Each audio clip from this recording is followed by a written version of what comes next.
Welcome back everyone to part number 54 of Mysterious TikToks. Just before this episode begins, and I can see myself on the screen, I look like I'm presenting for the news. Hello everyone, the weather is coming down, we got a storm coming down, but no, all seriousness, I can't say that word, mate. Just want to say a massive thank you to all of you, because we're just about to hit 30,000 subscribers. So me and Paul here are really happy, and we can't believe it that we actually hit it. So sorry mate, I didn't mean to hit you that hard. Thank you all so much. 30,000 subscribers. Thank you all for the amazing messages, comments, your hype points, just your support, honestly. And some of your messages just are incredible. So thank you all so much, and I really hope you enjoyed today's episode. So something very strange happened in Belgium yesterday, and because of drone activity they had to close the airport because apparently a massive drone just pulled up to this airport. They didn't know where it come from or what it was, but look, here's a video of it. This is a CCTV camera, and look at the size of this drone. And this was posted on the news, so you can see it off in the distance, and you'll see in a couple seconds how big this drone actually is when it comes into the shot. It's probably the biggest drone I've seen on video, and if you compare it with what's beneath it, look at the size of that craft. And the people who reported this said that there was no noise. Dead silent. That's so creepy.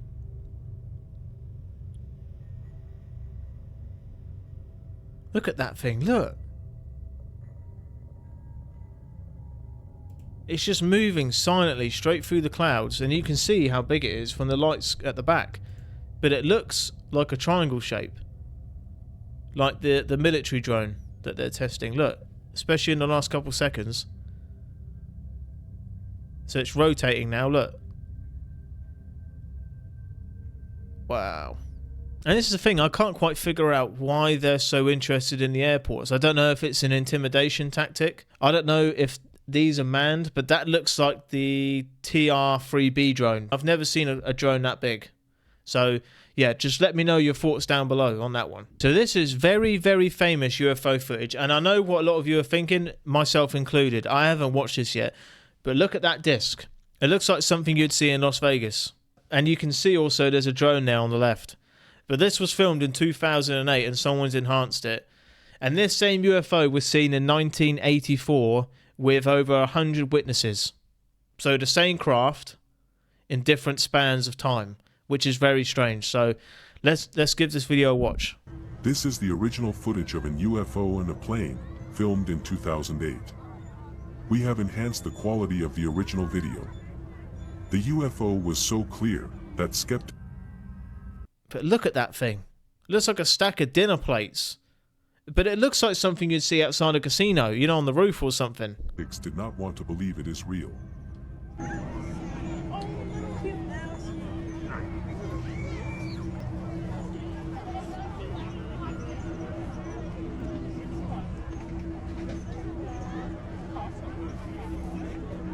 My only answer of this video is that this is an inflatable right here, and this little drone thing is pulling it.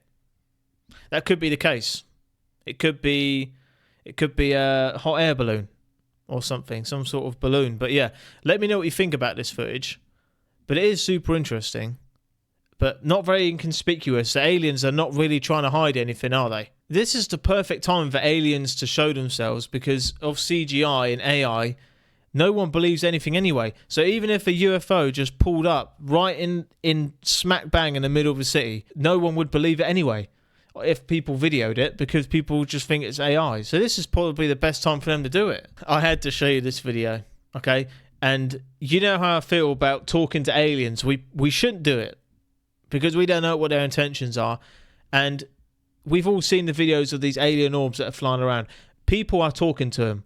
People are trying to speak to these things and trying to get messages from them. I wouldn't encourage that, to be honest, because you might end up like Butters on South Park and getting probed. So that probably will be the case. But in this video right here, they think they're getting messages from this orb, and look what happens when they speak to it. All right, fair play to them, right? They got courage. I wouldn't do it, but these people are talking to this orb, and look what happens. Watch what happens. Is this a message from some higher intelligence or something else?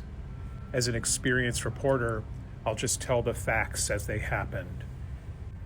It was a cold, foggy night on southern Lake Michigan, clouds covering the moon, the planets, and all the stars.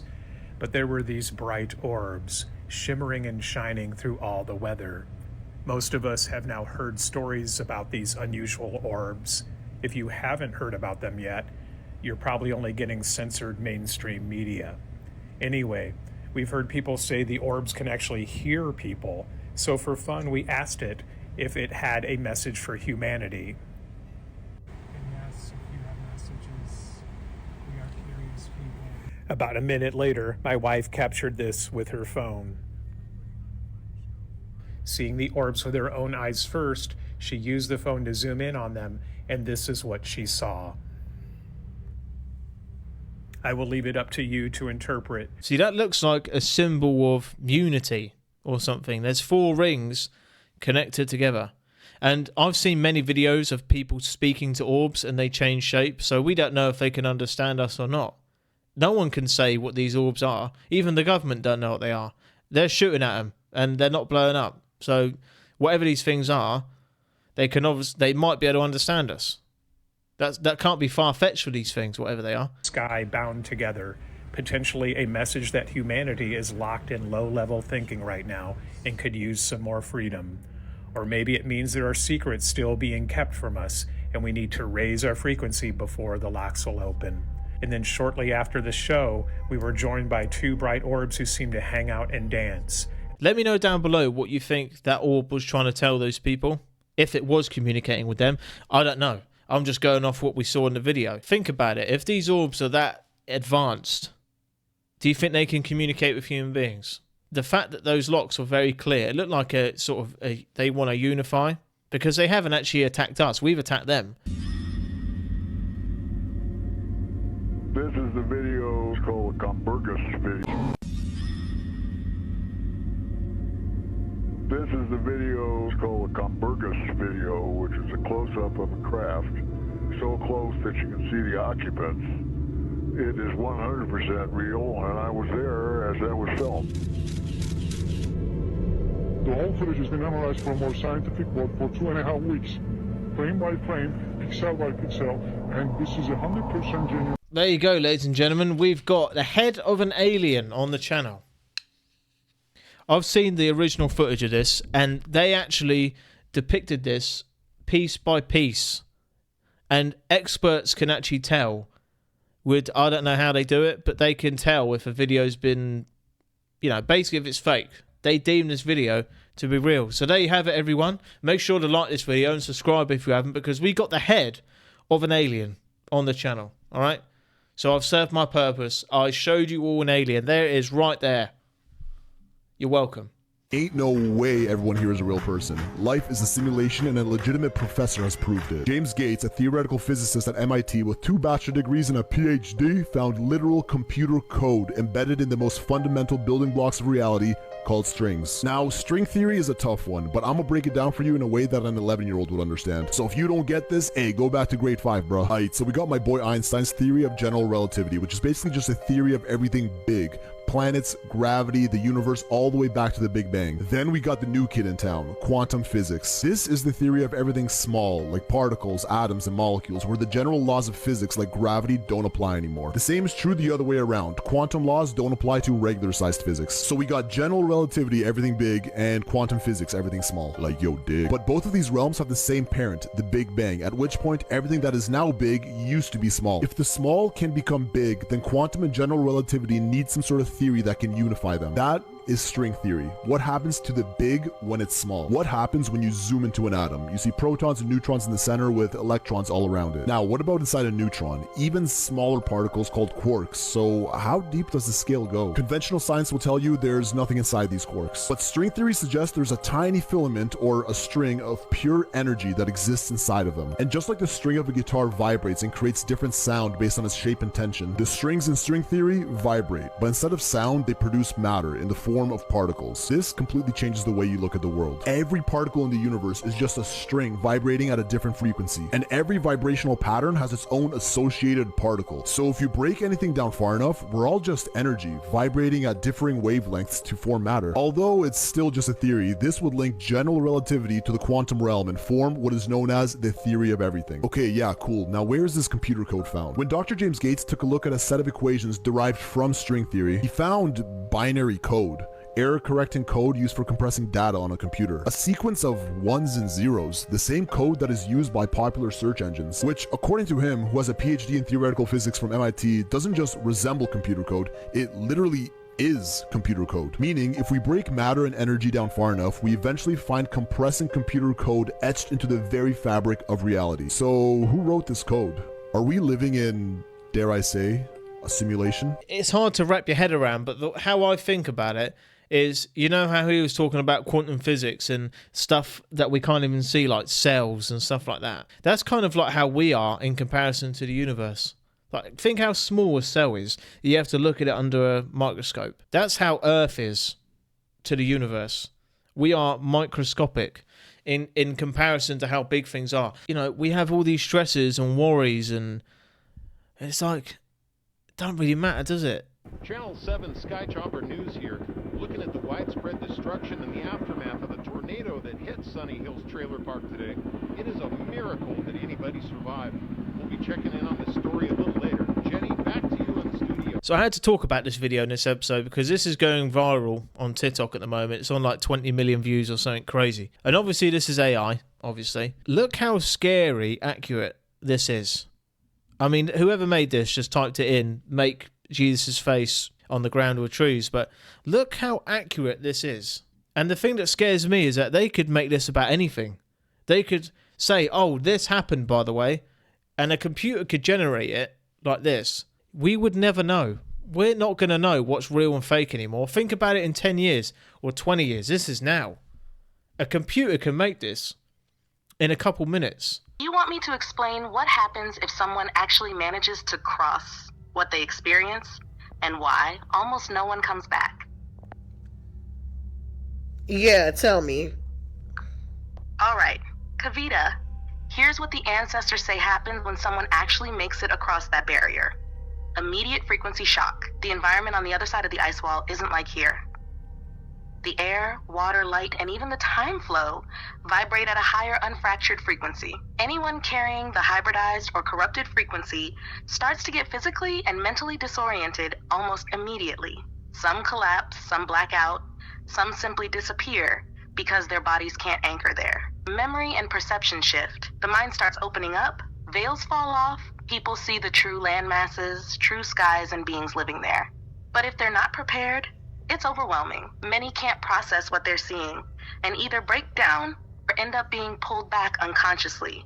What looks like vanishing or being lost at sea. Energetic quarantine response. The barrier acts like an immune system. It pushes back anything that doesn't match the outer land's frequency. That's why almost no one stays there long. Those who survive either get taken in by the beings on the other side for healing, cleansing, or they're sent back with their memory altered, so they can't clearly tell what they saw. This is why you hear about mystery amnesia, or explorers coming back with strange stories they can't prove. The rare exceptions, a very small number of original lineage individuals carrying the uncorrupted template, or having gone through deep purification and frequency work, can cross and remain intact. Those people are able to live or travel there because their DNA resonates with the natural order. But even they are bound by agreements. They can't simply bring everyone over, because the whole point of the barrier is containment. I mean, we can all agree here, can't we? There's something very strange. There's something very strange about Antarctica. There is. Even in this day and age of our technology, it's still mysterious. That's what I mean. There's so many things about Earth that we don't know. 2025, we're still trying to figure out who built the pyramids. We're still trying to figure out a lot about ancient mysteries. We're trying to figure out what's in Antarctica beyond the ice wall. Like, I think some things we're never going to know.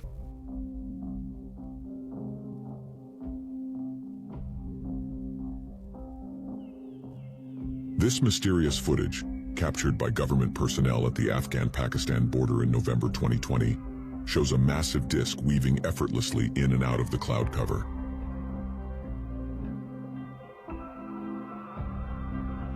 The unidentified craft abruptly changes direction without any visible signs of propulsion, causing theories of alien life.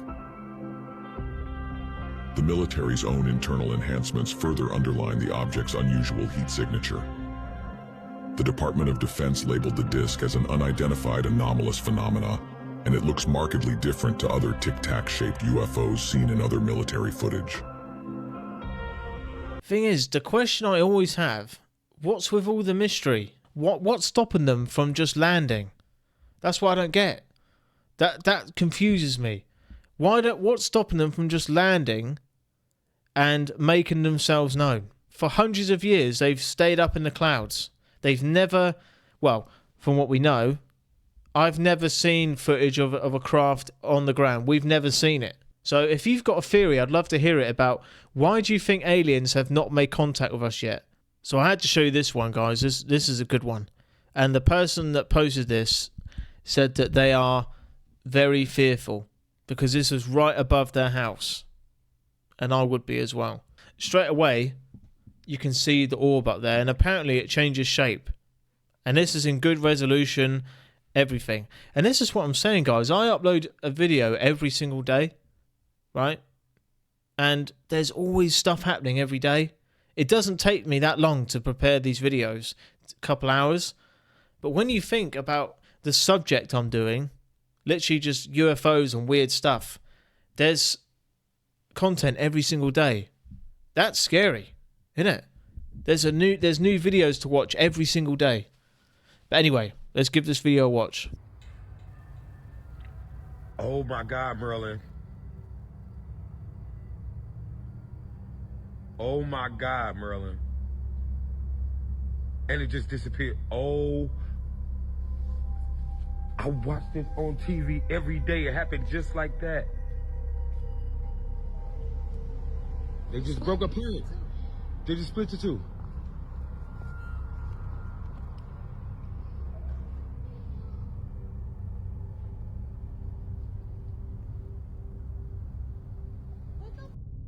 Look, it's going. Look how it moved. Look. It's still bright in the areas that it was at, whatever. Look, there it goes, showing up again. You see it right there? I see both of them. It's two. They go in both separate ways. That one just disappeared. And that one's still going. That one's still going over there to the left. Yo. Here it go. It'll reappear, Merlin. Y'all see it? Look at there. That's the thing. A lot of wild stuff is happening, and no one can really explain it. But at the end of the day, we've all got bills to pay. We've all got our busy lives. You know, I've still got to go to work. I've still got to pay my bills. You know, we could be in a simulation. We got aliens knocking about. We got aliens flying around. We still got bills to pay. All right? Maybe aliens don't understand that us human beings, we've always got something to do. Ain't we? You know, we're always in a rush. We've always got things to do, places to be. Like, we have our own lives. So aliens, we've gone past the point of it being, ooh, spooky, man.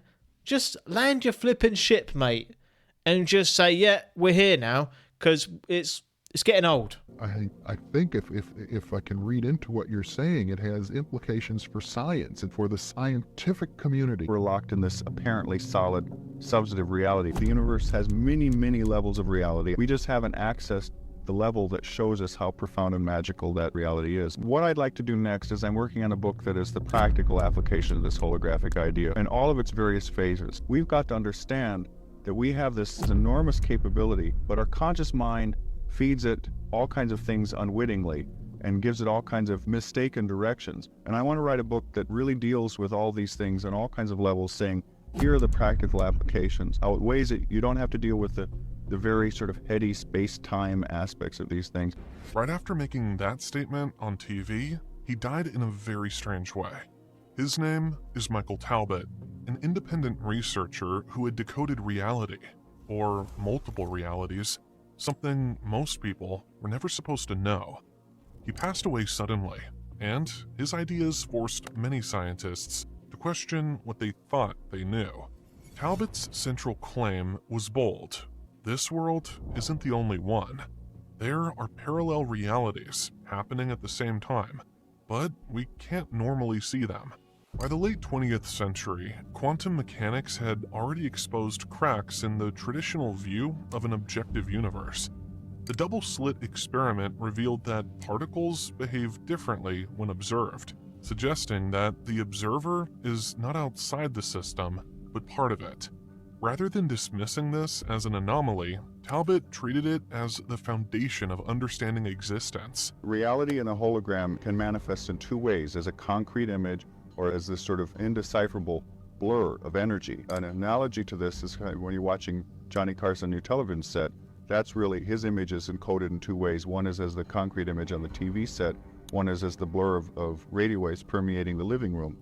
And if the universe is a hologram of some sense, in some way, it suggests that there may be two very drastically different levels to reality, that the concrete reality we see, you know, when we look at these chairs and at you know, the trees and the clouds and everything like that, our bodies are just one way that reality manifests, and that at some deep level there's a level of reality where everything dissolves into an ocean of energy that is holographically interconnected, where every portion of the universe is contained in every tiny area of the universe. From this perspective, reality is layered. Each level of perception connects to deeper levels, and all of them converge into a unified field where the division between mind and matter disappears. How do these people sleep at night? You know? Like, if you're that smart, how do they rest? How do they just turn their brains off?